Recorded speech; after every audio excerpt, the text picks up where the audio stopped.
सारी चिंताएं दूर करेंगी भगवान श्री कृष्ण की ये कहानी। नमस्कार दोस्तों, आप सभी का आध्यात्मिक कहानी में स्वागत है।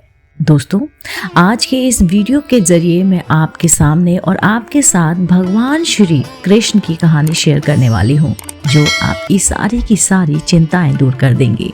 जी हाँ दोस्तों, आपको इस कहानी से बहुत कुछ सीखने को मिलने वाला है, इसलिए इस कहानी को अंत तक जरूर देखिए।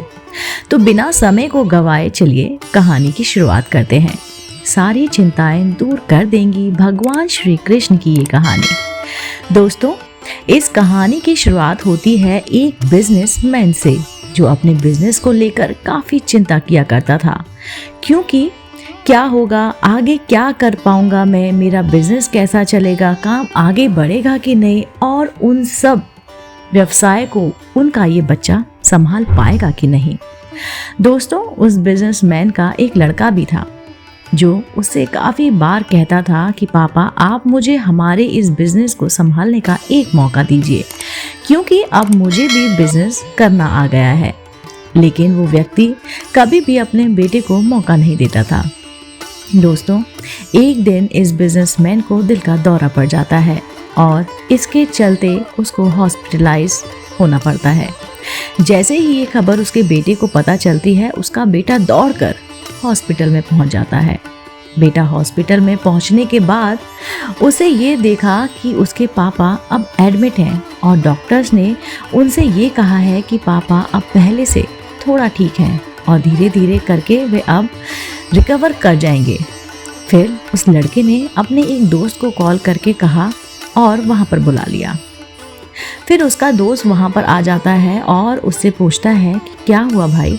फिर उस बिजनेसमैन के बेटे ने अपने दोस्त से कहा कि मेरे पापा को दिल का दौरा आया है और उन्हें अस्पताल में एडमिट किया हुआ है।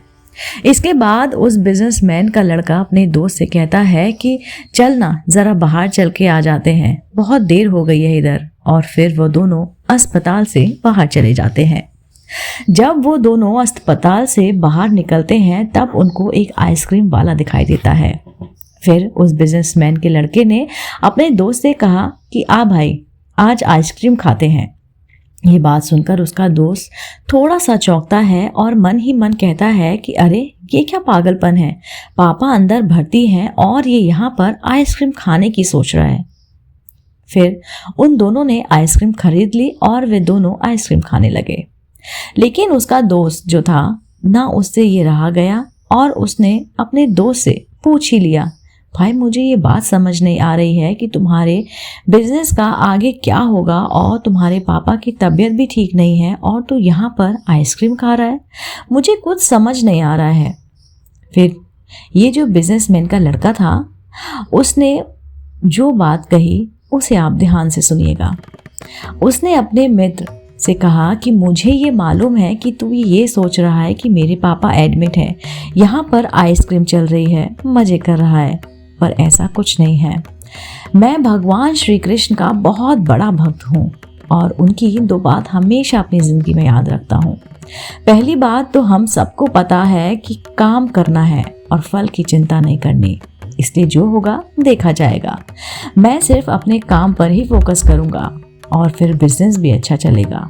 दूसरी बात, वो लड़का अपने दोस्त से कहता है, मैं तुम्हें भगवान श्री कृष्ण की कहानी सुनाता हूँ, जो तुम्हें दूसरी बात क्या है वो अच्छी तरह से समझाएगी। भगवान श्री कृष्ण की जो पत्नी थी, जिसका नाम रुक्मणी था, उनको पहला बेटा हुआ था, तो उनका नाम प्रद्युम्न रखा गया था। और प्रद्युम्न के जन्म के 10 दिन पश्चात ही प्रद्युम्न का अपहरण हो गया था। प्रद्युम्न के अपहरण के कारण रुक्मणी नाराज और उदास रहने लगी कि क्या हो गया है। भगवान श्री कृष्ण रुक्मणी जी से कहते हैं कि चिंता मत करो, क्योंकि प्रद्युम्न जहां भी होगा वहीं पर ठीक होगा। लेकिन इतना समझाने के बावजूद रुक्मणी अपने बच्चे की चिंता में उदास और निराश रहती थी। और इस तरह चिंता करते करते रुक्मणी जी के 18 साल बीत गए।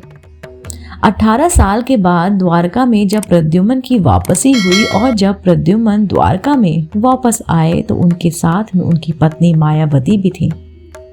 अब समस्या ये थी कि मायावती की उम्र प्रद्युम्न से 20 साल ज्यादा थी।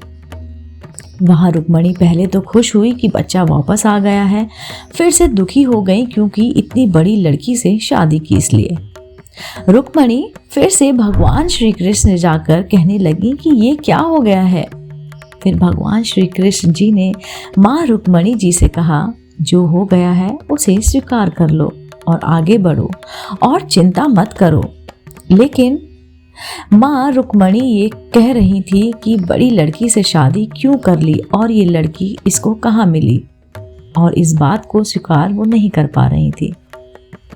इसके कारण 6 साल तक माँ रुक्मणी जी दुखी और निराश रहीं और 6 साल के बाद रुक्मणी जी ने ये स्वीकार कर लिया कि प्रद्युम्न ने जो ये शादी की है वह ठीक है और उसके लिए ज़्यादा चिंता करने की ज़रूरत नहीं है, और उस शादी को उन्होंने स्वीकार भी कर लिया। दोस्तों, एक तरीके से माँ रुक्मणी जी ने अपनी जिंदगी के 26 साल उदासी में बिता दिए। इस कहानी को ख़त्म करते हुए वो लड़का अपने दोस्त से बोला, मैंने अब स्वीकार करना सीख लिया है, क्योंकि भगवान श्री कृष्ण जी कहते हैं कि जो हो रहा है उसे स्वीकार कर लो, जिंदगी अपने आप सहज हो जाएगी। दोस्तों, ये छोटी सी कहानी हमें 2 बड़ी बातें सिखाती हैं, और यही बातें मैं आपके साथ शेयर कर रही हूँ कि हमारी ज़िंदगी में जो भी घटता है उसे स्वीकार करना सीख लीजिए और फिर ज़िंदगी अपने आप सहज हो जाएगी। हमारे नियंत्रण में जितने भी चीज़ें होंगी उन चीज़ों पर तो हमें ज़रूर नियंत्रण रखना चाहिए, लेकिन जो हमारे चीज़ें जो हमारे नियंत्रण से बाहर हैं उन चीज़ों को हमें स्वीकार कर लेना चाहिए। अगर हमने स्वीकार नहीं किया तो हमें भी माँ रुक्मणी की तरह ही बहुत सालों तक उदास रहना पड़ेगा।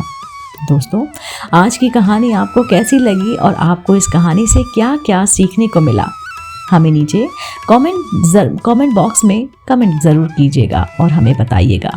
साथ ही अगर आपको श्री कृष्ण की ये कहानी पसंद आई होगी तो आप इस कहानी को अपने दोस्तों के साथ, अपने परिवार के साथ ज़रूर शेयर कीजिएगा। दोस्तों, मैं आपको फिर से मिलती हूँ इसी चैनल पर। आप देख रहे थे आपका अपना पसंदीदा YouTube चैनल आध्यात्मिक कहानियाँ।